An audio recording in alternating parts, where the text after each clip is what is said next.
Hi hello ನಮಸ್ತೆ ಸ್ನೇಹಿತರೆ. ನೀವು ನೋಡ್ತಾ ಇದ್ದೀರಾ ಕರಿಯರ್ ಬೂಸ್ಟರ್ ಕನ್ನಡ ಯೂಟ್ಯೂಬ್ ಚಾನಲನ್ನು.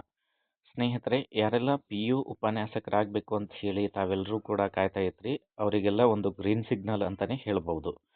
ಒಟ್ಟು 881 ಹುದ್ದೆಗಳಿಗೆ ನೇಮಕಾತಿ ಸಿದ್ಧತೆಯನ್ನು ಈಗಾಗಲೇ ಸರ್ಕಾರ ಪ್ರಾರಂಭಿಸಿದೆ ಸ್ನೇಹಿತರೆ. ಯಾರೆಲ್ಲ ಬಿ ಎಡನ್ನು ಮಾಡಿ ಈಗಾಗಲೇ ಹೈಸ್ಕೂಲ್ ಶಿಕ್ಷಕರು ಹಾಗೂ ಪಿ ಯು ಕಾಲೇಜ್ ಲೆಕ್ಚರರ್ ಪೋಸ್ಟಿಗೆ ತಾವು ಎಲ್ಲರೂ ಕೂಡ ಕಾಯ್ತಾ ಇದ್ರಿ ಕಾತರರಾಗಿ. ಇನ್ನೇನು ಕೆಲವೇ ದಿನಗಳಲ್ಲಿ ಈ ನೇಮಕಾತಿ ಅಧಿಸೂಚನೆ ಹೊರಡಿಸುವುದಷ್ಟೇ ಬಾಕಿ ಇದೆ ಸ್ನೇಹಿತರೆ. ಈಗಾಗಲೇ ಈ ಒಂದು 881 ಪಿ ಯು ಉಪನ್ಯಾಸಕರ ಹುದ್ದೆಗಳಿಗೆ ಈಗಾಗಲೇ ಆರ್ಥಿಕ ಅನುಮೋದನೆ ಸಿಕ್ಕಿದೆ ಸ್ನೇಹಿತರೆ.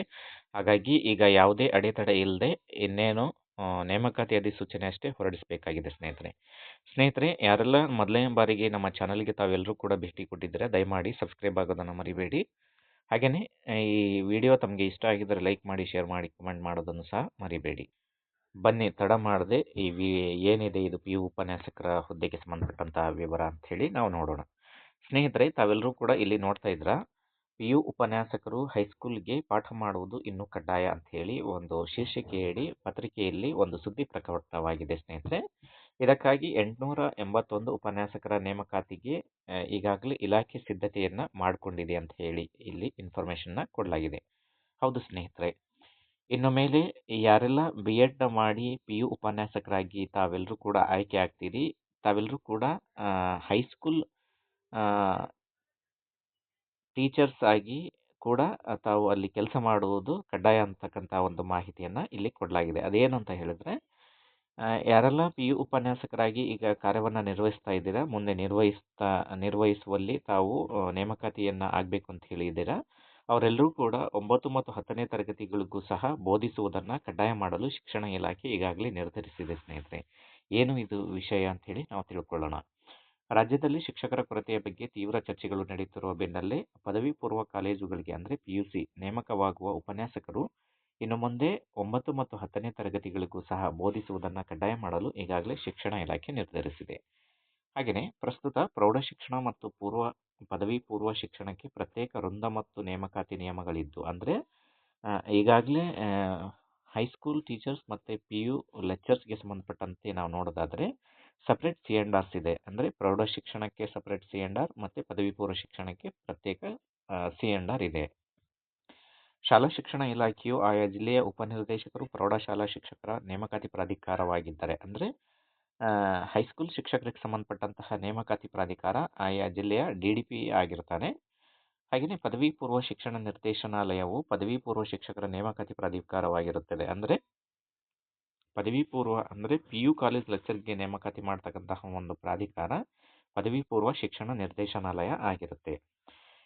ಈ ನಿರ್ಧಾರ ಮಾಡಲು ಇಲಾಖೆ ಮುಂದಾಗಿದ್ದೇಕೆ ಅಂತಕ್ಕಂಥದ್ದು ನಾವು ನೋಡೋದಾದರೆ, ಶಾಲಾ ಶಿಕ್ಷಣ ಇಲಾಖೆಯ ಗುರಿಯಂತೆ 2026-27ರ ವೇಳೆಗೆ ಸುಮಾರು 15 ಲಕ್ಷ ವಿದ್ಯಾರ್ಥಿಗಳು KPSಗೆ ಒಳಗೆ ಬರಲಿದ್ದಾರೆ. ಅಂದರೆ KPS ಅಂದರೆ ಕರ್ನಾಟಕ ಪಬ್ಲಿಕ್ ಸ್ಕೂಲ್ ಅಂಥೇಳಿ ಈ ಒಂದು KPS ಮೀನಿಂಗ್ ಇರುತ್ತೆ ಸ್ನೇಹಿತರೆ. ಹಾಗಾಗಿ ಪದವಿ ಪೂರ್ವ ಕಾಲೇಜುಗಳಿಗೆ ನೇಮಕವಾಗುವ ಉಪನ್ಯಾಸಕರಿಗೆ 9 ಮತ್ತು 10ನೇ ತರಗತಿಗೆ ಬೋಧಿಸುವುದನ್ನು ಕಡ್ಡಾಯ ಮಾಡಲು ಈಗಾಗಲೇ ಶಾಲಾ ಶಿಕ್ಷಣ ಇಲಾಖೆ ಮುಂದಾಗಿದೆ. ಪ್ರಸ್ತುತ 4761 ಹುದ್ದೆಗಳು ಖಾಲಿ ಇದ್ದು, ಈ ಪೈಕಿ 881 ಹುದ್ದೆಗಳನ್ನು ಭರ್ತಿ ಮಾಡಲು ಸರ್ಕಾರ ಮುಂದಾಗಿದೆ. ನೋಡಿದಾರಲ್ಲ ಸ್ನೇಹಿತರೆ, ಒಟ್ಟು 4761 ಹುದ್ದೆಗಳು ಈ ಒಂದು PU ಉಪನ್ಯಾಸಕರ ಹುದ್ದೆಗಳು ಖಾಲಿ ಇರ್ತವೆ.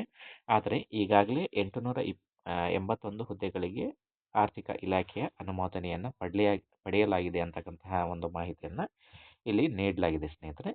ಹಾಗೆ ಮುಂದುವರಿಯುತ್ತಾ, ಪ್ರೌಢಶಾಲಾ ಶಿಕ್ಷಕರು 8ರಿಂದ 10ನೇ ತರಗತಿವರೆಗೆ ಉಪನ್ಯಾಸಕರು ಪ್ರಥಮ ಹಾಗೂ ದ್ವಿತೀಯ PU ವಿದ್ಯಾರ್ಥಿಗಳಿಗೆ ಬೋಧನೆ ಮಾಡುತ್ತಾ ಬಂದಿದ್ದಾರೆ. ಇದು ಮೊದಲೇನು ಮಾಡ್ತಾ ಇದ್ರು ಅದರ ಬಗ್ಗೆ ಇಲ್ಲಿ ಹೇಳಲಾಗಿದೆ. ಹಾಗೆಯೇ ಪದವೀಧರ ಪ್ರಾಥಮಿಕ ಶಾಲಾ ಶಿಕ್ಷಕರು ಅಂದರೆ GPT ಪರಿಕಲ್ಪನೆ ಅನುಷ್ಠಾನಗೊಂಡ ನಂತರ ಅವರು 6-7ನೇ ತರಗತಿಯ ಜೊತೆಗೆ 8ನೇ ತರಗತಿಯ ಮಕ್ಕಳಿಗೂ ಸಹ ಬೋಧಿಸುವ ಅವಕಾಶವನ್ನು ಪಡೆದಿದ್ದಾರೆ.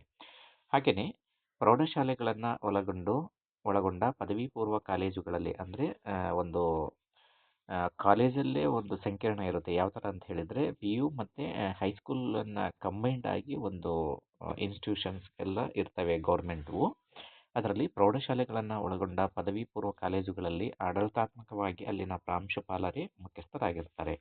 ಅಂದರೆ ಹೈಸ್ಕೂಲ್ ಮತ್ತು PU ಒಂದೇ ಕಡೆ ಇದ್ದರೆ ಅಲ್ಲಿ ಪ್ರಿನ್ಸಿಪಾಲ್ರೇ ಆ ಒಂದು ಪ್ರೌಢಶಾಲೆ ಹಾಗೂ ಪದವಿ ಪೂರ್ವ ಕಾಲೇಜುಗಳಿಗೆ ಮುಖ್ಯಸ್ಥರಾಗಿರ್ತಾರೆ. ಹಾಗೆಯೇ ಪ್ರೌಢಶಾಲಾ ವಿಭಾಗದ ಮುಖ್ಯ ಶಿಕ್ಷಕರು ಅಲ್ಲಿ ಉಪಪ್ರಾಂಶುಪಾಲರಾಗಿ ಕಾರ್ಯನಿರ್ವಹಿಸುತ್ತಿರುತ್ತಾರೆ. ಆದರೆ ಶಿಕ್ಷಕರು ಮತ್ತು ಉಪನ್ಯಾಸಕರ ಬೋಧನಾ ಕಾರ್ಯಗಳಲ್ಲಿ ಯಾವುದೇ ಬದಲಾವಣೆಗಳು ಆಗಿರಲಿಲ್ಲ.